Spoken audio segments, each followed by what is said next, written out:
की महिमा और हमारे तुलसीदास जी का भाव। वहीं आगे हमारे बाबा तुलसीदास जी ने और भी बढ़िया बात कही। लिखते जा रहे हैं, अपने मन के विचार हैं हमारे बाबा तुलसीदास जी के। सुने अवलोक सुचित चक चाही, और भगत मोर मद स्वामी सराही।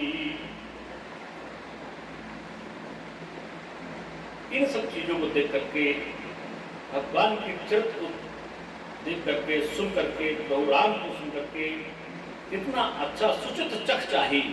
जो भी स्वाद को चख लेता है, जो भी भगवान का स्मरण कर लेता है, इतना उसे आनंद प्राप्त होता है। भगत मोर मद स्वामी सराही, ऐसे ही भक्तों को स्वामी यानी प्रभु राम की सराहना करते हैं। कहती नसाय हो यही की, जब सब कुछ नसा जाए, कुछ भी न बचे, तो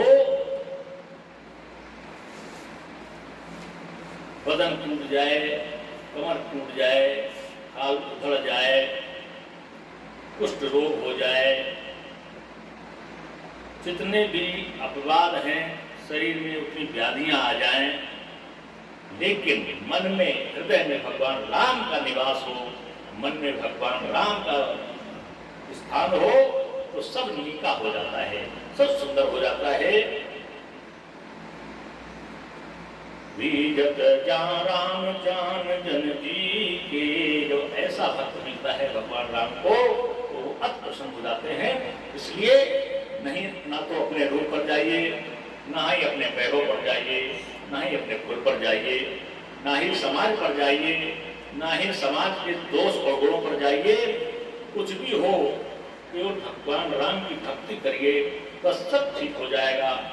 भक्त जान राम राम रामेति, भक्त को राम राम के जैसा भक्त स्वयं भगवान राम बन जाता है। राम के नाम से, राम से भी प्रभावशाली है उनका नाम, और जो उनके नाम को भक्ता है तो राम से भी महान हो जाता है। ऐसा विचार तर्क वितर्क करते हुए बाबा तुलसीदास जी लिख रहे हैं। रहते न प्रभु चित चूक किए की, करत सुरत सैवार ये की, जेहि आगे बढ़ो व्याध जिम्मेवारी, फिर सुकंठ सुई कीन कुचाली। प्रभु सभी से चूक हो जाती है, लेकिन प्रभु से चूक नहीं होती है। और सुंदर कार, सुंदर विचार, हर कार सराहनीय प्रभु आप द्वारा किया जाता है। जिस प्रकार से पापी यही अगर बधो व्याध जिम्म वाली, अब कहते हैं पापी को, पापी यानी वाली को जिस प्रकार से व्याध की तरह से आपने वध कर दिया, और फिर सुकंठ सुई कीन कुचाली, सुकंठ कहते हैं सुग्रीव को, सुग्रीव का पक्ष लेकर के, सुग्रीव से मित्रता करके, मित्र का फर्ज अदा करके, कर्तव्य अदा करके आपने वाली का वध किया है। लेकिन सुग्रीव फिर सुकंठ सुई कीन कुचाली, सुग्रीव ने मित्रता के धर्म को नहीं अपनाया। स्वार्थ सिद्ध करने के बाद, वाली का वध हो जाने के बाद सुग्रीव भूल गया आपको।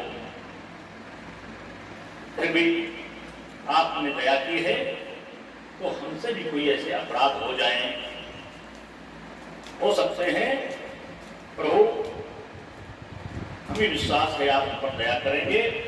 सोई करतूत विभीषण केरी, स्वार्थ में आकर के विभीषण ने भी वही करतूती की है, अपने भाई का वध करवा दिया। भाई का वध कैसे होगा, ये राज राम को दे दिया, केवल कि मैं जीवित रहूं, मेरा कुल जाए तो चला जाए। सोई करतूत विभीषण केरी। कोई भीषण नाम नहीं रखता है अपने बच्चों का, कुलद्रोही माना जाता है, विभीषण को कोई अच्छा नहीं कहता है। जबकि विभीषण ने बहुत ही भगवान राम की भक्ति की है, सभी जानते हैं, तपस्या की है, लेकिन कोई भी अपने बच्चों का भी नाम विभीषण रखना अच्छा नहीं मानता है। सोई करतूत विभीषण केरी, जैसे बाली की करतूत थी, सुकंद यानी सुग्रीव की करतूत थी, वही विभीषण की करतूत थी। और सपन्यों सोन राम ही हेरी, जो अपने अपने स्वार्थ में भगवान राम के शरण में आए। सुग्रीव भी बाली का भय था, बाली का वध करवाने के लिए राम से मित्रता करता है, ये सुग्रीव का अपना स्वार्थ था। विभीषण का स्वार्थ था भले सब मारे जाएं, प्रभु तो सब शक्तिमान है, इनसे कौन पार पा सकता है, हम बच जाएं, कुलद्रोह का काम किया है। इतना सा होने के बावजूद भी सपन्यों सोन राम ही हेरी, सपने में भी राम के लिए उन्होंने नहीं देखा, ये हेरी, हृदय की तरफ विचार नहीं किया। ये सब प्रभु राम जानते हैं, ये जानते हैं सुग्रीव ने मित्रता हमसे क्यों की थी, ये जानते हैं बाली का वध मैंने क्यों किया था, बाली का वध मैंने क्यों किया था, ये जानते हैं विभीषण ने अपने भाई की नाभि का अमृत हमको क्यों बताया था। ये सारे स्वार्थ हमारे भगवान प्रभु राम जानते हैं, ये सारे स्वार्थ प्रभु राम जानते हैं, फिर भी देखें इनकी महानता। भेंटत सन्माने, जिस समय लंका विजय प्राप्त करके भगवान राम अयोध्या आते हैं और सबसे भेंट करते हैं, भक्त के साथ भेंट करते हैं और राजसभा में बैठते हैं और इनकी भूल प्रशंसा करते हैं, क्योंकि राजसभा रघुवीर बखाने की प्रशंसा करते किनकी, सोई करतूत विभीषण केरी, सपन्यों सोन राम ही हेरी। जही अग बधो व्याध जिम बाली, सुगंध सोई कीन कुचाली। इन तीनों को बड़ी प्रशंसा करते हैं। तो ये मैं जानता हूँ भगवान राम ने जानते हुए भी इन तीनों की बड़ी प्रशंसा की है। भक्त को बताया ये विभीषण है, परिचय कराया, प्रशंसा के साथ परिचय कराया, और ये लंकाधीश है, लंका के राजा है, राजा करके परिचय कराया है, सुग्रीव का परिचय कराया है। इन मित्र के कारण ही हमको सारी सफलता प्राप्त हुई है, लंका में मुझे विजय प्राप्त हुई है, सुग्रीव के कारण प्राप्त हुई है, सुग्रीव के कारण ही हमको हनुमान जी मिले हैं, हनुमान के कारण सारी विजय प्राप्त हुई है, इन भालू बंदरों के कारण मुझे विजय प्राप्त हुई है, ये हमारे भाई के समान है, सर्वप्रिय है। ऐसी प्रशंसा हमारे भगवान राम ने सभा में अयोध्या में भक्त के साथ जिसमें भेंट करते हैं उसमें की है। इतनी महानता को मैं जानता हूँ, तो हमसे अगर चूक होगी भी, हमसे गलती होगी भी, हम अल्पक हैं, हम इस चरित्र को भगवान के विभिन्न चरित्र को लिख रहे हैं, तो इसमें हमारी भगवान स्वयं सहायता करेंगे, ये हमें पूर्ण विश्वास है। ऐसा हमारे बाबा तुलसीदास जी कहते हैं। समय अपनी गति पर है, प्रसंग और भी अब अच्छे ही चलेंगे।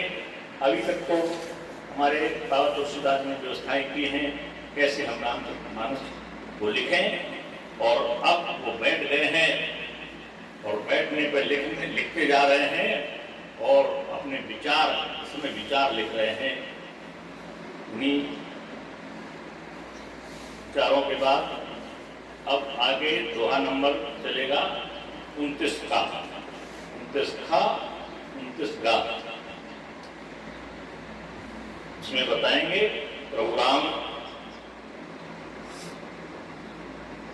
तर वृक्ष के नीचे बैठे हैं, कभी डार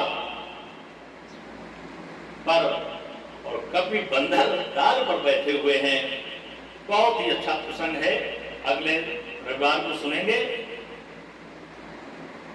आज तुलसीदास जी ने जो अपने विचार लिखे हैं, दुआ नंबर 28 का औरथा में, वो आज साक्षात्कार प्रोग्राम से हुआ। इन्हीं शब्दों में आज कथा का विश्राम, अगले सप्ताह से मिलेंगे। दो बार नाम प्रार्थना, कलियुग केवल नाम आधारा, सुमिर सुमिर उतर पारा। भगवान के नाम का नाम अभी आधार मान लो, केवल नाम नाम का सुमरण करते रहिए, जीवन सफल हो जाएगा। देखिए 3 प्रकार के भक्त होते हैं, 3 प्रकार से भक्ति होती है। एक तो हम जो सुन रहे हैं, सुना रहे हैं कि धर्म की बात है, धर्म से समाज में जागरूकता आती है, समाज को ज्ञान प्राप्त होता है, जिससे अपने लिए नहीं होता चिंतन, समाज के लिए चिंतन होता है। और ये यही सनातन है, यही हमारे शास्त्र वेद और पुराण है। और भक्ति अकेले बैठ करके भगवान का चिंतन करने से भी होती है, उसमें किसी नियम संयम की आवश्यकता नहीं है। जहाँ भी हो, जैसे हो, जिन उसमें भगवान का स्मरण करिए, लेकिन समाज का दर्शन नहीं होता है, ये केवल आत्मदर्शन होता है। उसे भी भक्ति प्राप्त होती है। और एक जब कुछ न कर सके, इतना उसके जीवन में कलुषता आ जाए, उसका जीवन ऐसा बन जाए कि सत्कर्म वो कर ही नहीं सकता हो, प्रभु का स्मरण कर ही नहीं सकता हो, तो उसे सत्वता कर लेता। सत्वता करने से भी प्रभु की भक्ति होती है। रावण आदि कंस वगैरह ने सत्वता की है भगवान से, हिरण्याकश्यप ने सत्वता की है भगवान से, जो इनके तापस देह है, तापसी भोजन है, ये सात्विक प्रवृत्ति के हो ही नहीं सकते, और सत्कर्म धर्म ये कर ही नहीं सकते, क्योंकि सात्विक प्रवृत्ति ही नहीं है, सात्विक जीवन ही नहीं है, तामसी जीवन है। इसलिए इन्होंने भगवान से बैर बढ़ाया है, बैर करके भक्ति की है, तभी इनको सद्गति प्राप्त हुई है। तो किसी भी रूप में भाव भाव जैसे भी भगवान का स्मरण करेंगे, लेकिन स्मरण आवश्यक है, करें, उसी से कल्याण है। राम को आधार मानकर जीवन पथ पर चलते रहें, बस यही रामचरितमानस सिखाता है।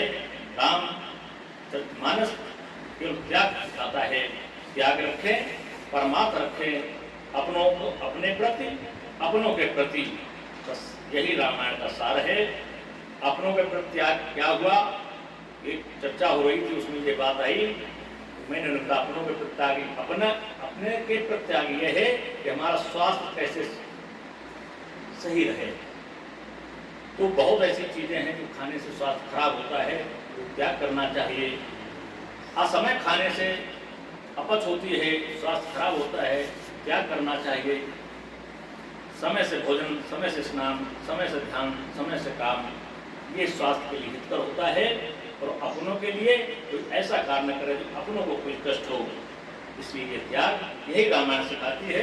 पूरे रामचरितमानस में दशरथ परिवार से केवल यही त्याग आपको देखने को मिलेगा। जिसने त्याग सीख लिया, रामायण सीख ली और भगवान का परम भक्त हो गया। बोले रामचंद्र की जय। श्री राम।